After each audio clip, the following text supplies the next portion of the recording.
बम धमाके से दहला बिहार का राजधानी पटना।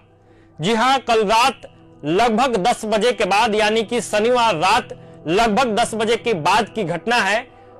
पटना के बाकरगंज इलाके से खबर निकल के सामने आई कि वहां पे बड़ा बम दुर्घटना हुआ है, कि पटना के बाकरगंज इलाके में जोरदार धमाका होता है, जिससे वहां के जो आसपास के लोग हैं वो सहम जाते हैं। स्थिति ऐसी बनती है कि 15-20 मिनट तक लोग अपने दुकानों से बाहर नहीं निकलते हैं, जो जहां थे वहीं रुक जाते हैं। और कुछ देर रुकने के बाद जब लोग आगे बढ़ते हैं तो देखते हैं कि धमाका हो चुका था और इस धमाके में एक छोटी बच्ची हाथाहाथ हो गई और इस दुर्घटना का शिकार हो गई।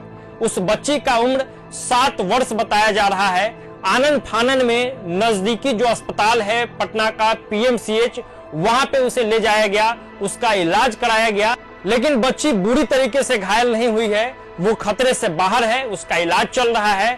लेकिन इस घटने के बाद पूरे इलाके में डर का माहौल है। लोग इस बात की शंका जाहिर कर रहे हैं कि आखिर किस मकसद से इस घटना को अंजाम दिया गया, आखिर इतना बड़ा साजिश कैसे हो सकता है। क्योंकि पटना का जो बाकरगंज इलाका है वो बेहद भीड़ भाड़ वाला इलाका है, बड़े संख्या में लोग वहां रहते हैं, एक कंजस्टेड मोहल्ला के रूप में वो जाना जाता है और इलेक्ट्रिक चीजों से जुड़ी हुई बड़ी दुकानें वहां पे है, कई तरह की दुकानें हैं। जिस तरीके से वो संकीर्ण गली है, ऐसे में इस तरीके के घटना के हो जाने के बाद उस पूरे इलाके में डर का माहौल है। क्योंकि अगर इंटेंसिटी ज्यादा होती, अगर बड़े मात्रा में विस्फोटक पदार्थों का इस्तेमाल किया जाता तो वहां पे बड़ी घटना हो सकती थी। क्योंकि हमने बताया कि वो पूरी तरीके से संकीर्ण इलाका है, कंजस्टेड एरिया है और बड़े संख्या में लोग वहां आते जाते हैं। क्योंकि रात 10 बजे का समय था तो हो सकता है कि वहां संख्या कम रहा हो, लेकिन अमूमन वहां पे भीड़ बहुत ज्यादा होती है। ऐसे में बड़ी घटना घट सकती थी अगर बड़े स्तर पर और शाम के समय अगर इस घटना को अंजाम दिया जाता। खबर यह भी निकल के सामने आ रही है कि जिसने इस घटना को अंजाम दिया, लोग जब उसके पीछे दौड़े तो वो वहां से भाग निकला। यानी कि जो व्यक्ति इस धमाके को अंजाम दिया वो कहीं ना कहीं उस इलाके को जानता था और वहां से वो निकल गया। धमाके के बाद पुलिस की टीम वहां पहुंची, छानबीन किया गया।